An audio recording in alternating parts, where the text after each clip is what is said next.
Welcome again. It looks like, yeah, we have most people with us now, so I'll get cracking. I'm just going to spend a few minutes just setting the scene for today's talk. So I'm Stuart, I'm your host for today, and I'm joined by my brilliant colleague, Tom. Hi there. Hi. And he's going to be leading the webinar today, and I'll introduce Tom properly in a minute. So this is the final event in this year's Customer Centricity Month, and that's held by CX Partners and Centricity Next. So in week one, if you attended, you'll have heard about how we explored the state of innovation and design in 2025 and what that's going to look like. In week two, we heard about how data and AI are transforming customer experiences. And in week three, we had a panel and they were speaking about how to drive success with a customer-centric culture. And through the month, we've heard from our colleagues in CX Partners and Centricity Next, and from organisations like Booking.com, Parmenion, and the Civil Aviation Authority. The talks have been fantastic, and the good news is that they'll all be online very shortly, and so we'll let you know about how to find those. For those of you that are curious about the connection between CX Partners and Centricity Next, I can tell you a little bit about that. So CX Partners are a research and design specialist, and they're part of Centricity Next UK. And together we form a consultancy who design and deliver innovative and effective end-to-end transformation programs. And that's for some of the UK's most well-known brands. Back to today's talk. So this is one we've all been looking forward to. This is the future of customer centricity, so very exciting. And to tell us all about that, we have Tom Scott. So Tom's been involved in designing digital products and services since the early days of the web.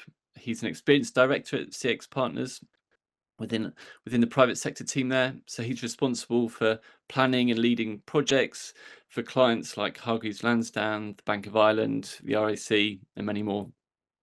Prior to CX Partners, Tom helped to establish user-centered design within Tesco groceries, and he also founded his own digital agency. So Tom's got a keen interest in exploring how we adapt design practices in response to emerging technologies, to market dynamics and regulatory changes. And this talk today is focused on just those things. Now Tom's one of the most insightful people I've ever worked with, so I'm really looking forward to today's talk and to hear what he's going to say in the subject, and I think you're in for a real treat. Just before I do hand over to Tom, there's just a few extra bits of housekeeping that I'll run through. So I wanted to let you know that this is a one-way webinar, so that means that no one can see or hear you. You can, however, ask questions using Slido. So you should be able to find a button for that at the bottom right of the screen. And you can ask questions with your name, or you can do that anonymously. And at the end of the talk, I'll pop back up and ask Tom your questions. Finally, if you like to turn on closed captions, you should be able to find that in the bottom left corner of the screen. Okay, so without further ado, I'll hand over to Tom. Hi everyone, thanks Stu. Thanks for the introduction. That saved me having to do that embarrassing bit, so thank you very much. So yeah, future of customer centricity. It's been actually quite a difficult thing. I think when I first got this brief, I thought, okay, it's all it's all in my head. This is going to be easy, and actually, it's been quite challenging. So this is work in progress, and I think that's a good reflection of how we need to think about this. The future is unpredictable. It's full of change. We can speculate, but we don't know what's going to happen. But hopefully there's some rationale, some logic, and some kind of useful stimulus for thinking in here. So I will start by thinking about the state of play today, just a bit of reflection, and then some emerging complications, which I'm sure you'll all be thinking about already, but worth kind of just unpicking a bit more. Then I've got 3 themes for the future, which I will go into, and hopefully they will give you something useful to take away, that you might have some useful things that you can actually act on, and then we'll have Q&A at the end. So customer-centric practices are more established than they've ever been. We have been working at this. I've been working at this for nearly 20 years in various ways, and we've come a long way. I just wanted to reflect on that for a moment. So discovery processes used to be something that was a luxury. For many, it was something that they maybe did as part of a design degree. But once they got into the workplace, this kind of lovely space to explore the opportunity to do that was often not there. It was something we aspired to, if only we could kind of convince the right people to make it worthwhile investing in. But now, discovery phases are quite commonplace in many organizations.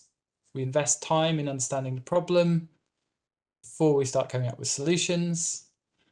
I'm working with people who are often reminding me of that, so it's good to hear it back the other way. And then discovery is not the exclusive domain of designers anymore. Pick up product managers who are starting to get really involved doing things like discovery research, taking the baton on. And then if we move into what's often called alpha, the kind of stage of exploring ideas, potential ideas, it used to be that the right solution was articulated in a really big requirements document. It looked clear. Everyone had what they needed to start building things. I'm talking really in the tech side of things here. Times and costs were all estimated.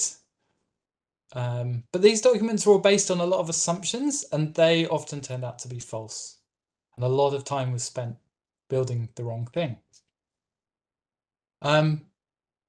Alpha phases are now commonplace in many organizations. They might have different names, but this process of developing ideas, exploring ideas based on evidence collected in discovery, and not assuming that we're going to get it right from the start, but starting to test those ideas with users, identifying the most promising ones, and then making them better. Excuse me. And in delivery, so we used to focus on graphic design trends. We used to push the newest tools, things like Flash. We used to push users' bandwidth to their limit. And projects were released in big, exciting launches with parties, except that the project was often 12 months late, 3 times over budget. And customer support lines started ringing. And it took time to fix all the usability and accessibility problems. And customer satisfaction took a hit, and it took time to recover. But now we break delivery into more manageable chunks, each with value to the customer.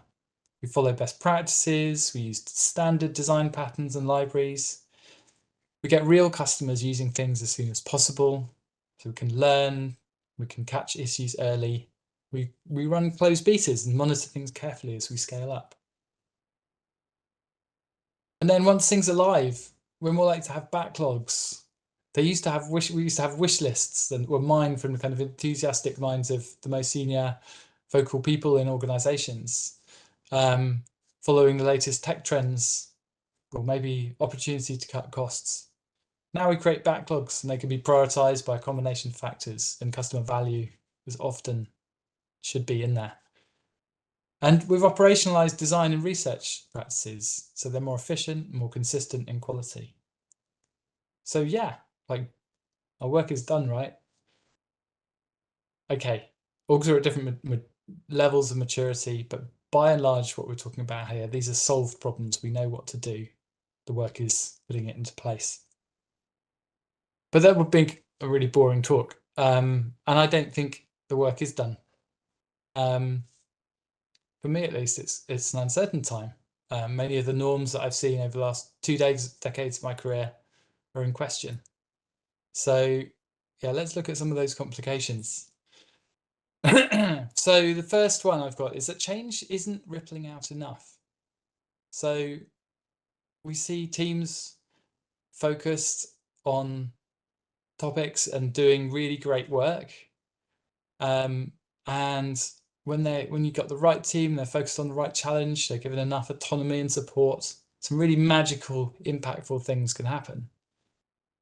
But often this is momentary. It exists for the period of maybe a project, program, and often it doesn't ripple out into the broader organizational change that I think we all hope and aspire to. And we have a lot of buy-in into the idea of customer centricity, but it's often a bit skin deep, if I'm honest. There's words, there's lots of talk, but sometimes the change and real impact isn't quite happening. We'll talk a bit more about some of the reasons why I think that is and what we might need to do about it in the future. Roles are really in flux. So for many years, UXers was, we considered ourselves UXers, but actually those things, that role's being split. So product managers are taking on some of those responsibility, product designers are taking on some of that responsibility, and user researchers. So we have a more, some of those generalist skills tend to be increasingly split. And we're getting interesting things like hybrid roles, like UX developers appearing. So engineers with some design and maybe research skills. And then the hard-won kind of C-suite level roles that have taken years to get that seat at the table, they're starting to be rolled back in some instances. And for the first time, I think in my career, we've had a sustained period where it seems that there's an abundant, there are more skilled people than roles to fill them. And then the big one, technology is changing. We can't get through this talk without discussing AI. There's a lot we don't know about how big this wave is going to be. I think it's fair to say it is a wave. And if anyone's in any doubt, there's a few statistics from McKinsey came out recently. So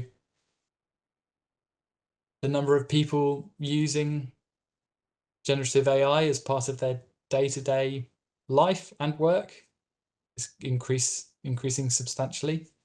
At this point, ChatGTP is over 200 million weekly active users. That's double what they had this time a year ago. Yeah, and this McKinsey survey is showing that the number of participants in their survey using it regularly has grown by 1/3 year on year. So there's definitely a talk at the moment about how big this wave is going to be, how much the technology is going to plateau. But already with what's there, there's utility that people are using these things and they're integrating them into their life and into their work. And organizations are investing significantly into AI. They're looking for ways to use it. And so regardless of what happens, where this technology goes, there's already effects. I'd like to talk a bit now about some of the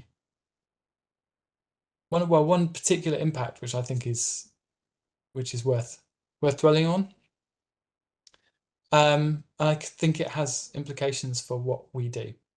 So this is Tiffany Jansen. She's a tech YouTuber. She runs her own channel called Tiff in Tech. A couple of weeks ago, she posted a video that left me a bit stunned. So she was trying out a new tool called Bolt. This is the homepage of Bolt. It's pretty much all there is, at least as a website when you first go on. It's an app builder. The homepage is just a prompt for a prompt. You tell it what you want and it builds you a full stack web app. So in this video, Tiffany put in this prompt kind of off the cuff. Build for me Spotify, use whichever tech stack you want, and find me an API for the music. In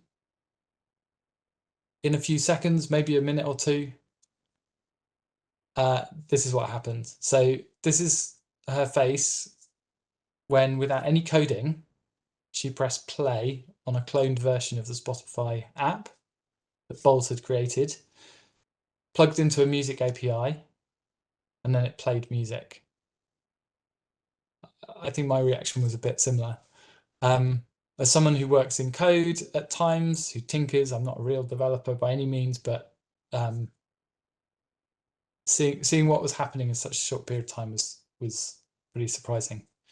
So what's happened there? A single person without any specialist skills, she may have, but she hasn't used them in that instance, was able to carry out the lengthy work of a team in seconds. So none of the usual experts were involved. No product managers, no user researchers, no designers, no engineers. All bypassed. Now, I'm 99 to 100% sure this isn't a production-ready app. Sure, there's lots of things that are wrong with it if you start picking at it and start using it. But this is what's possible today. And I think if we think that that's going to get somewhat better, it's pause for thought.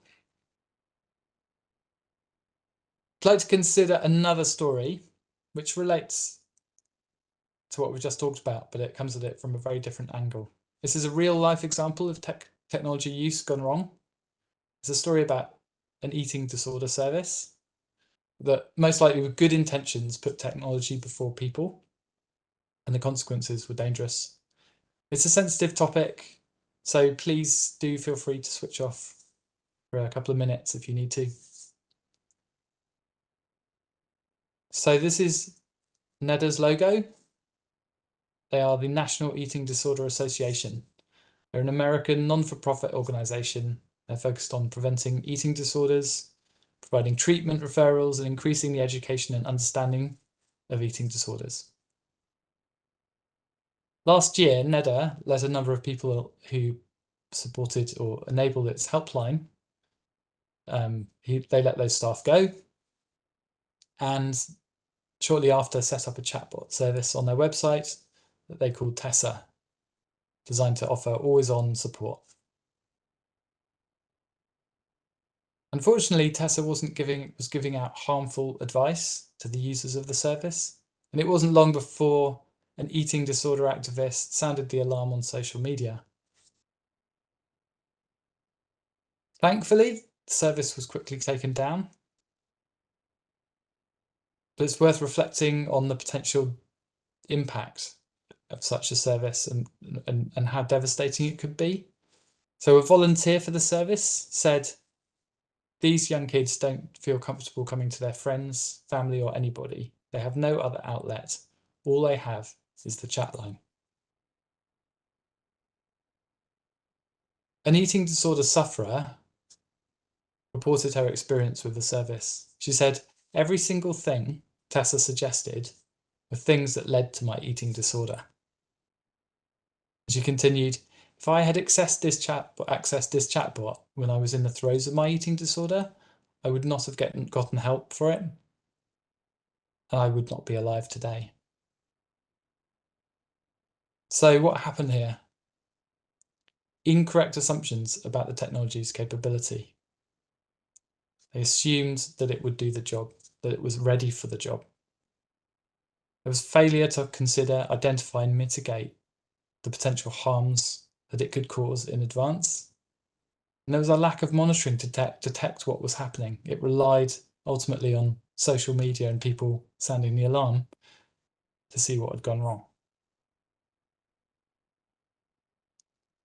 So hopefully these two stories make a case powerfully that human-centered practices are more relevant now, and they will be more relevant in the future than they ever have been before. So we know the future isn't predictable. So everything here on in is pretty speculative, but hopefully you'll see there's a logic behind it. I'm going to share 3 themes that I believe are important in the coming years. First one I'm calling deepening impact. This is the area I'm more confident about. And it probably relates to most of us more directly at the moment. I hope you don't mind, I'm going to get a bit geeky. at the beginning. So you might recognize this man. He's called Simon Wardley. Anyone who's worked with me will know that I talk about Simon Wardley and his techniques more than probably is to an annoying level, let's say. So he's the inventor of a not so inventively named methodology called Wardley mapping.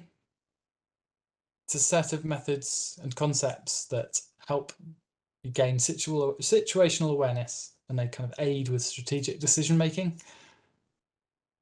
And this is a Wardley map, and it is a central part of the methodology. It has similarities to a geographical map. So the space on it, the position of things, has meaning, and you can chart your way through the space. Excuse me. So you can plot your current position, you can understand the landscape around you, and you can explore possible routes to take into the future. I'm going to give you a quick overview of how it works because I think it will help explain some of the rest of my thinking. It helps to have an example. So I've borrowed an example from Simon Wardley and embellished it. So first we need a character. Most of you will recognise rock legend Rod Stewart. What might be less well known to you and to less well known in his rock and roll antics is his love of tea. Rod's really into tea. Here he is with his wife Penny donating one of their favourite teapots signed to charity. So let's Wardley map Rod's love of tea. So here's Rod. Rod has needs. He needs comfort, he needs downtime, and of course, he needs hydration. And you've guessed it, he satisfies those needs with tea, a cup of tea. But tea doesn't just appear, it requires a few things. The tea itself, a mug, some hot water. And those things have dependencies as well. Hot water needs access to fresh water and a kettle. And a kettle needs power. I've stopped there, but you could continue to reflect on the whole supply chain behind each of those endpoints. We don't need to go any further for this example, but these can become complex kind of webs of interconnections. So what we've got here is a simple value chain, and I'm really pleased that it's anchored in a user and their needs. And on the left, vertically, what we have is an axis called visibility. It's an imperfect name, but we're kind of talking about how visible or close to Rod each of those things are in the value chain. The further down the chain it is, the less visible it is to him when he's enjoying his cup of tea. And then next we have a second axis called evolution. So it's roughly defined in 4 stages. I'm going to go through these one by one. So the first one is called Genesis. This is novel, poorly understood space. It's where things are more likely to fail. So kettles may have started here, maybe as clay pots centuries ago, being used on open fires. And the next step is where those things become custom built. So what we mean by that is that we understand them better. There's emerging demand. The failure is less likely. Here the kettles become more elaborate and more refined. People would have been specialized in making them. And the kettles themselves would be more reliable. In the next phase, the kettles become more established and through industrialization. So they're now well understood, there's growing demand, there's rapid adoption and failure is uncommon. So these mass-produced items are far more ubiquitous and less likely to fail. And if you keep going, you start to see the next phase, commodity utility. So this is where things become high demand, they become ubiquitous, and failure is surprising. Kettles are evolving into on-demand water heaters, so it's more like a service than it is a product. What's interesting is that this pattern of evolution is predictable. So if there's a demand for something, it will evolve towards a more industrialized, commodified state. Now, we don't know when that evolution will occur. You can see the timeframes here are huge, but some are closer together and some are more spaced out. And we don't know exactly what the result will look like, but we can be confident that it will happen in some way, and that's useful. Wardley mapping helps us explore that. So back to Rod's cup of tea. If we put the evolutionary axis against this value chain that we created, the space starts to become more meaningful. And we can take each of the items on that value chain and we can position them according to where they sit on that evolutionary path. Now, that's where they sit for Rod. That's not where they sit in the world. This is maybe researchers told us where these things sit. So we find out that Rod's actually found his favourite tea on a trip to India, and he imports it directly from a supplier. He can't find it anywhere else. So this supply is irregular and it needs to be in bulk. So he ends up with loads of the tea.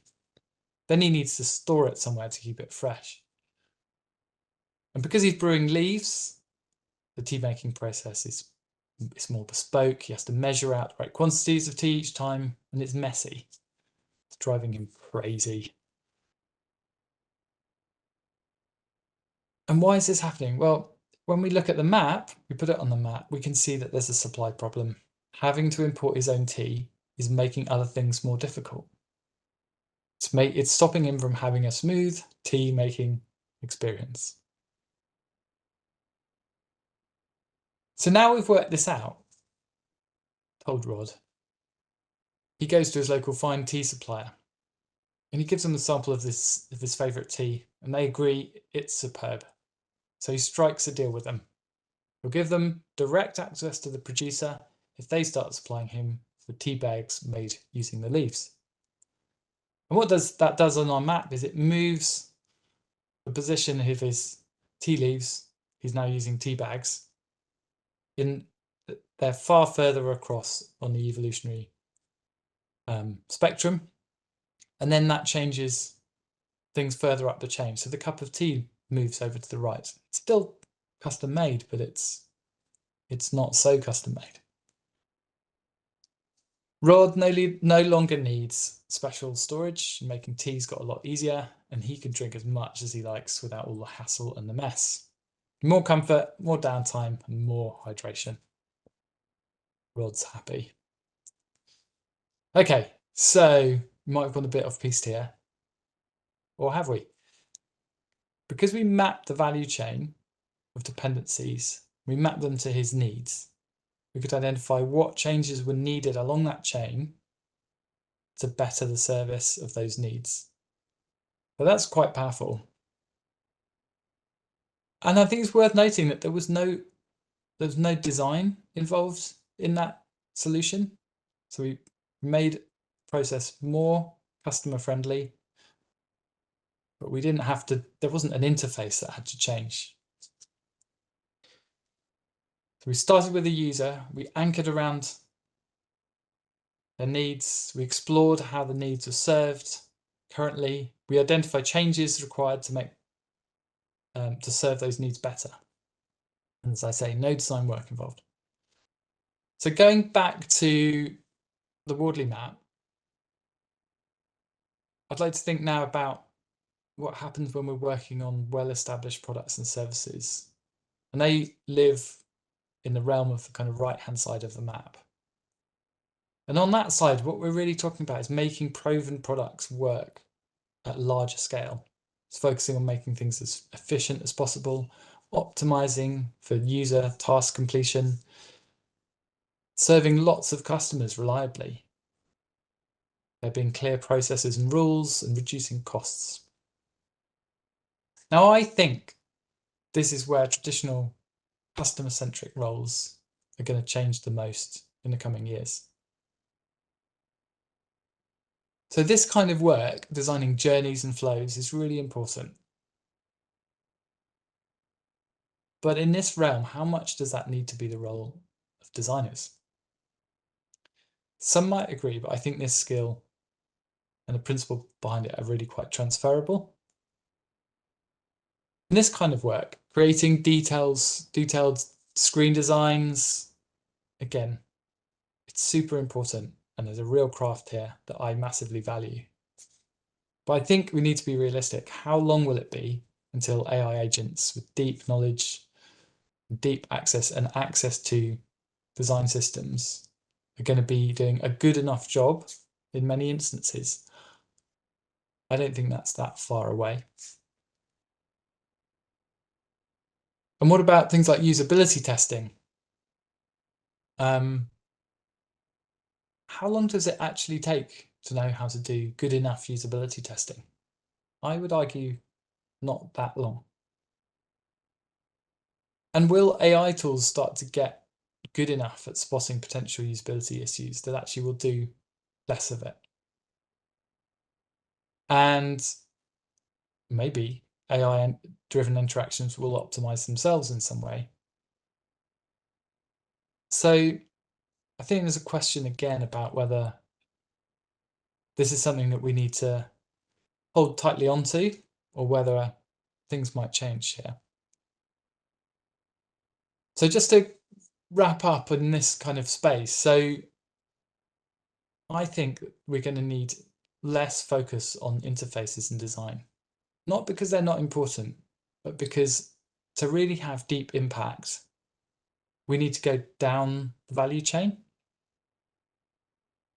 And that means moving from a kind of centralized designer kind of, or UXer or service designer, where it's a role-based view, to a more distributed version of that, where the skills are shared out more. And by that, I mean people in different roles taking up some of those skills, relying on systems, capabilities, services that enable that. I think an interesting question is, what would customer-centric operations look like, or procurement, or compliance?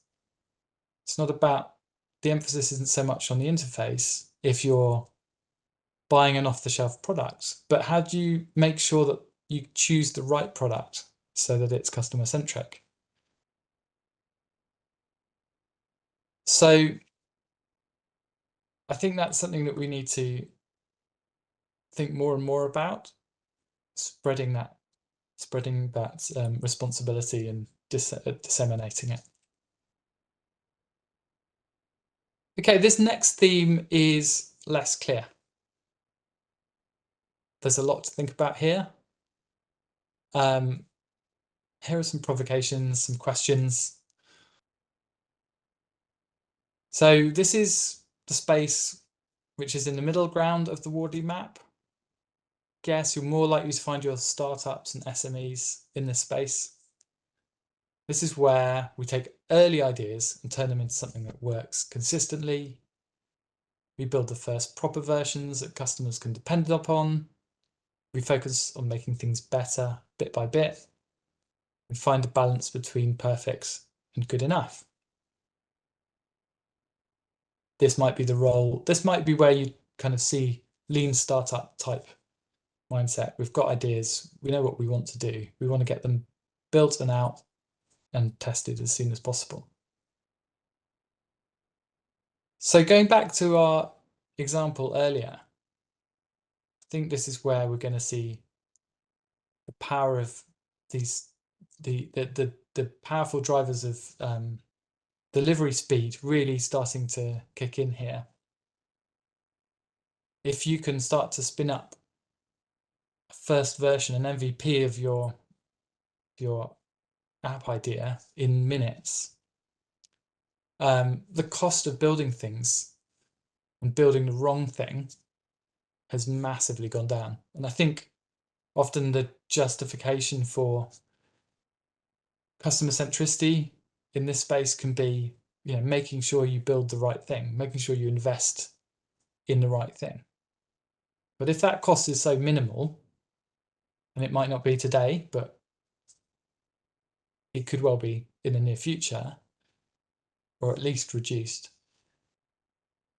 what's the justification for involvement? But as we saw in the second story, there's more value here there's more importance for customer centricity than ever before. So the risk of unintended consequences are likely to go up as we start throwing more stuff at the wall and seeing what sticks. And we start using autonomous agents whose behavior we don't really understand. We don't know, is the technology good enough to do what it's supposed to be, or what we might hope it's going to do? And is it safe? So there's risk here, and there's risk that customer centricity and the roles and the methods around that can help with. But we've got a competing priority here. We've got speed, and we've got this loss of agency in that there's a potential for us to be not involved in that process. We'll talk a bit more about that in a minute. And also, as we move towards AI-driven products and interactions, services, the AI is handling more and more of the interaction. We're used to designing things and shaping them and creating user flows. Well, in a world where that's being handled, the interaction is being handled by an AI, we don't have that control. So if there's not much to design, what can we affect? I think that's a question I've been pondering on. And this is where I ended up starting to think about, well, what are the levers that we do have? And to understand that, you need to understand what are the characteristics of the technology that we're able to influence. So I did this exercise. It was a quick exercise where I looked at characteristics of AI and I plotted them on various continuum. And it started to help me see that actually there's quite a lot of decisions to be made and quite a lot of influence potentially. But it's really different than what we might traditionally think about when we design systems. So I suppose the point here is if we're going to have influence, we need to understand our material, the material of the technology, what we can influence, what we can change. And we need to start designing the processes to affect that. Okay, and you may have also heard chatter about synthetic users recently. So this is a company that has created a generative AI product that gives you user insight based on synthetic user interviews and synthetic users. By that, I mean that they generate responses to interviews. So you might create a script for an interview, and the responses are all generated by AI. And then there's a process of analysis and synthesis that happens on that, also by AI. So this takes off the speed and efficiency box. How do we keep up with the rapid increase in or expected increase in speed of delivery? Kind of aligns with that, but I think there's some pretty big problems here. So stating the obvious, it's the underlying technology looks for the most likely responses to a prompt. And that means averaging. User insight isn't about finding the most average. We can probably guess most of those things. It's about the unpredictable, messy human stuff that we can't predict. I know I haven't used this other than at a tinker, but I suspect that's going to be a real problem. Another problem I foresee is that even when it gets some of the insights right, they're going to be buried amongst lots of stuff that's wrong. Excuse me. And we've got no way of telling which is right and which isn't. So I'm skeptical. The jury's out for me. But I think there's a more interesting possibility in this kind of space. So if we think about all the qualitative data that organizations already have, but they don't do that much with because it's just too big a task. We've got things like customer communications, might be messages, might be calls. We've got things that are happening in social media. All of that is traditionally kind of rich but messy and massive in scale. It's hard to use. So just going back to our Wardley map and thinking about this. So at the moment we have, in very simple terms, if we're trying to design things that are customer centric, we need customer understanding. And in our world, that often relies on qualitative research. We recruit people, we interview them, we analyze the messy qual data, and we synthesize insight. So it sits in the custom section of the map. And because of all this manual effort, we're pretty limited in how quickly we can do it and at the scale that we can do it. So this is the evolution of that is blocked at the moment. But if we introduce AI in there in the right way, that has the potential to unblock. And when I talk about AI, I'm talking about generative AI. One of the things that generative AI can be good at is summarizing qualitative information. Now, if that were unlocked, qualitative research at scale starts to become possible. And it also would be always on. Now, that depends on having access to the data in the right way. So there's some capabilities, and it relies upon the emergence of new tools to be able to do that synthesis in a way that's effective. And I'm not arguing it's a complete replacement for qualitative research, interviews, observation, those kind of things. But I suspect there's a lot of value in that data if we can unlock it.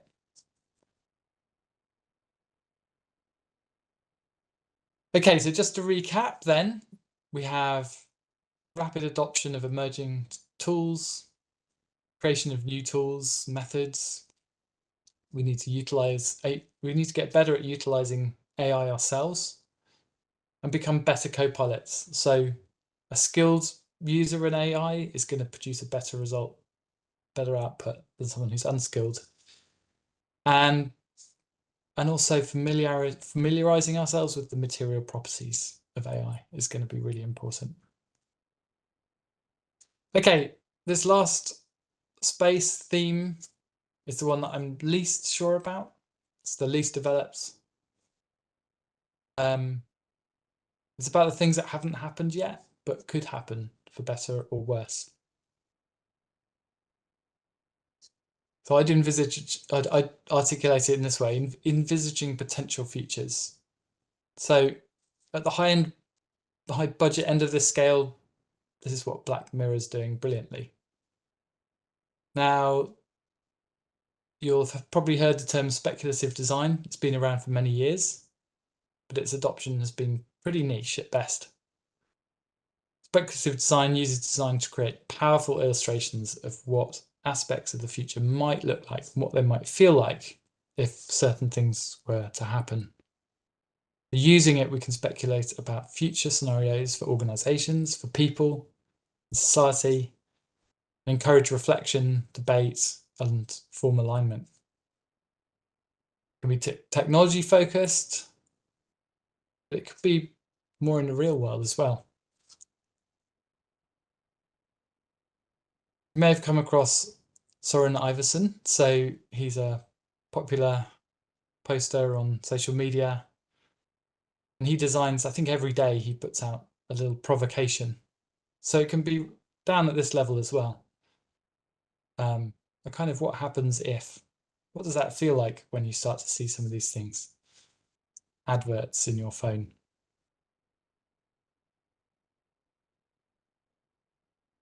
So just thinking about that briefly. So I think there's a need to make the case for speculative design. It's not well recognized, but I think as we move into a space where we're starting to adopt AI and it's really uncertain, we need to start making a case for it. And the best way of doing that I know is to start doing it. And usually that means starting small, maybe not asking permission, but just making it so small that the risk is minimal. And then we can, really looking into what could happen with AI in different scenarios, different contexts. And it's kind of a bit meta. So it's not just speculating on AI, but also using AI to help to bring that future to life. We can now generate images of the future or what a future might look like much more easily than we've been able to do before. So to wrap up, using our Wardley map, when we're operating over on the right-hand side in these more evolved spaces, less focus on interfaces and design, more focus on diving down through the value chain and moving from a centralized version of our practice to a more distributed version where it's shared amongst different disciplines, more focus on skill sharing, training of other disciplines, and the supporting capabilities and services that are going to be needed to make that happen. And then in this kind of middle space where we're figuring out what needs to be built, what the product is.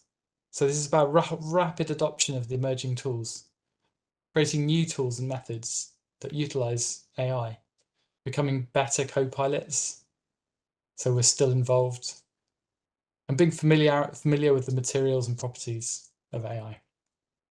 And then over on the left, as I said, making the case for speculative design, showing it by starting small, speculate on where AI could go, but also use AI to help bring the future to life. That brings me to the end. Thank you for your time. I think back to Stuart for a minute. Hi everyone. Yeah, thanks very much for the session, Tom. That was great, really interesting. There are a few things I took away from it. I thought it was a really, lovely reflection on how far user-centered design and customer centricity has come. Saying how organizations, for many, discovery is now a really familiar thing.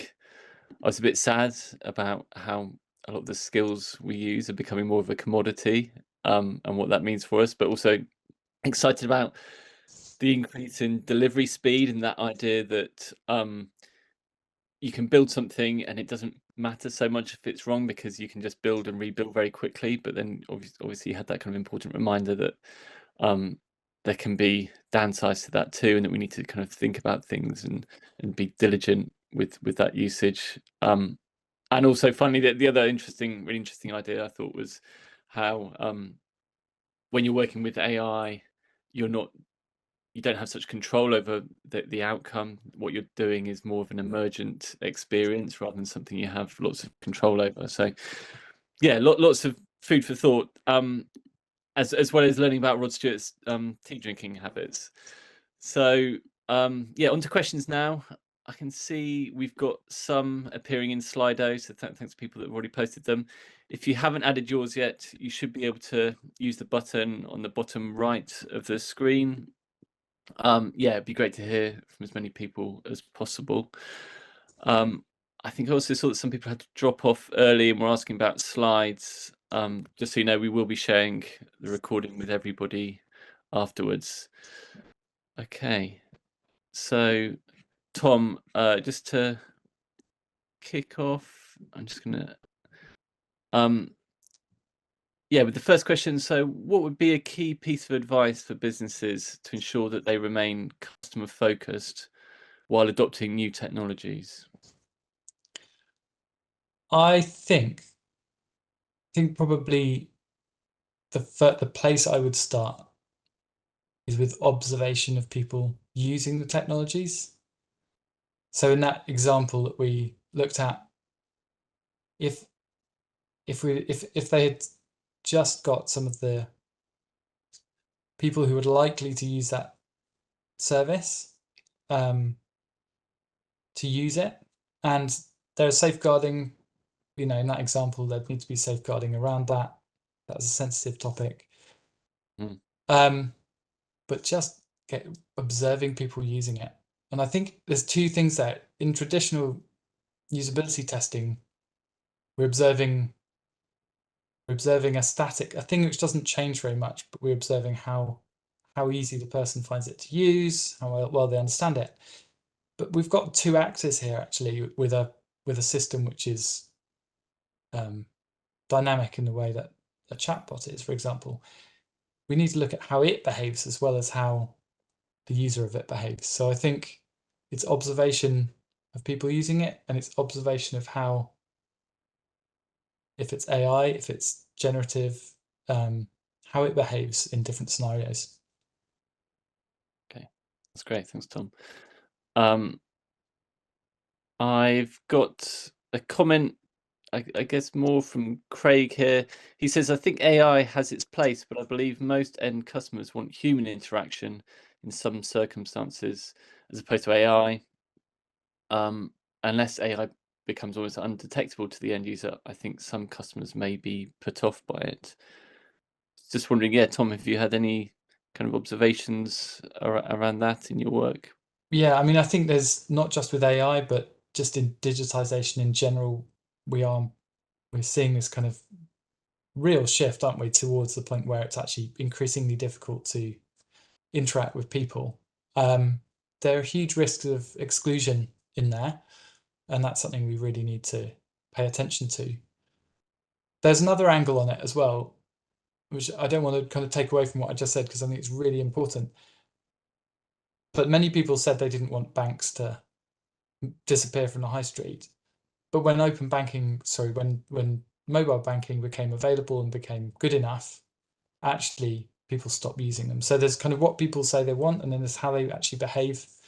Those two things can be quite different, and I think that's where we need to look at behaviours more than just kind of attitudes with these things.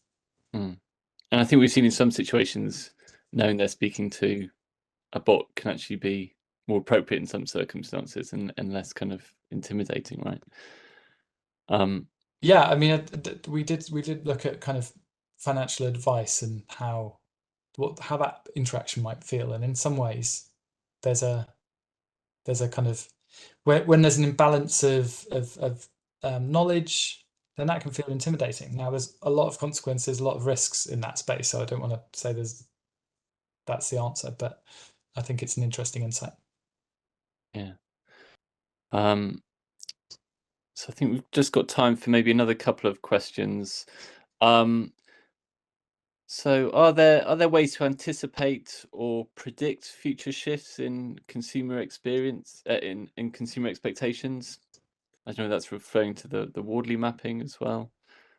Yeah, I think anything really can go on a Wardley map, and that's a really interesting thing. Simon Wardley's mapped politics. He's mapped whole industries and sectors. We didn't really explore it fully here, but there are a whole set of methods in Wardley mapping that help you kind of speculate and look into the future in more detailed ways. I'd really suggest, if you're interested in that, looking at it, learning more about it. There's a wealth of information and kind of practice there. But yeah, it's a really interesting and helpful technique. Mm-hmm. And then just one final, one that was quite interesting was, do you think there are any particular skills that we should be looking for when recruiting designers that would help with the future picture?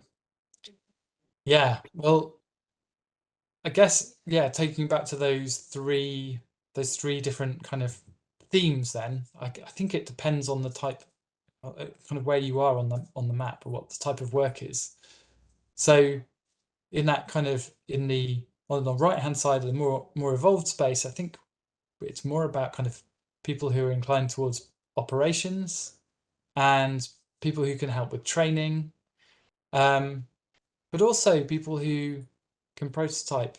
Well, I think, I think kind of prototyping probably spans across the two. So it's kind of rapid prototyping on the far side, but also really in the middle.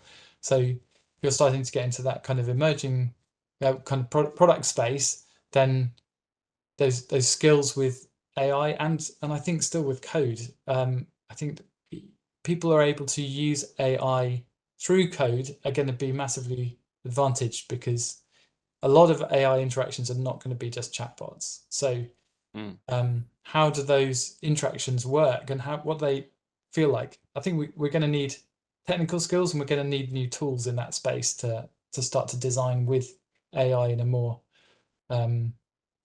hands-on way. And then I guess in that speculative design space, that's less clear, but I think we could start to think about some of the skills of storytelling, and maybe borrowing from industries like advertising and television, where there's just real depth of expertise in telling compelling stories and bringing them to life. Yeah, brilliant. Okay, I think that's all the time we've got for questions. I know there's been a couple of more come in just now, and we'll maybe try to get back to you on those via email. But thank you for that. And thanks again to Tom for the brilliant talk. Yeah, I feel very inspired, and hopefully other people have learned something new today. As I mentioned earlier, we'll be sharing a recording with you all very soon, and we always love feedback. So please let us know maybe what was the most useful thing about today, or how we can make these sessions run better. But aside from that, that marks the end of Customer Centricity Month for 2024. We'll have all the talks again up online, and that'll be very soon, and that means that you'll be able to catch up on them all. But I want to say just a final thank you to all the people that have spoken and taken part in panels, and to everybody that's attended any of the sessions and asked questions. So thank you, everybody, and I'll say goodbye.